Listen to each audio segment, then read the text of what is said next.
most looking forward to seeing tested? You know, you always want to see your teams resolve all of them. You know what I mean? Like, because you can prepare them for everything, but the one thing you can't prepare them for is the real, disappointment. Whatever the first bad break happens on Friday night, and how they bounce back. And how resilient are they? Because that's the one you try as much as possible to coach them through that, but until you get that that shot across the face, okay, now let's see, do we put our gloves up or do we kind of sink them? So I think that's a big lesson for us. I'm excited to see that. Other than that, I just want to see our guys go. I want to see our guys go play. I want to see us play fast on defense. I want to see us tackle. Same thing. I want to see us get into a rhythm on offense and just the things that I've seen on the practice field. What you really want is you just want to see all that show up on game day, because there's a lot that has the team excited, a lot that has our staff excited, and you want to get our fans excited from what we've seen out on the practice fields in August. There's a couple position names on this depth chart that I'm not a real football guy, but I'm not really familiar with. Viper and Star.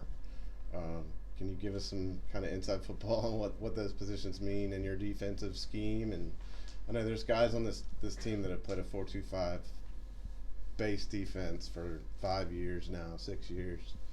What does a 4-3 look kind of bring to you, to your team, and how the guys adjusted to it? Yeah, so a Star, a lot of people call their Sam linebacker was Star, and it's kind of people have gone from calling it a Sam because it's become a little bit more of a hybrid position. You know what I mean? Potential safety type body, potential speedy linebacker type body, someone that can play in space. The game turned into such a spread offense. It almost always has 3 wide receivers on the field. So people started calling that position by different names. Even though 4-2-5 can mean a lot of different things. Is the fifth guy more of a corner type body? Is the fifth guy more of a safety type body? In our scheme, we've always had the ability to. We just try to put our best 11 guys on the field, right? And if that is our fifth DB is better than our third linebacker, guess what? And we felt like we had one of the best nickels in the country at Penn State last year named Daquan Hardy. So we played a lot of 4-2-5, even though our structure is a 4-3.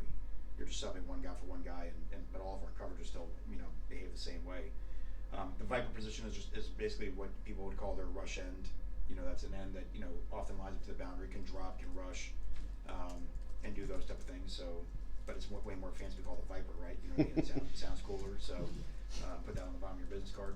Cool. But that's really all that type of stuff is. But yeah, I always think people get too much into 4-3, 4-2-5, 3-4, whatever.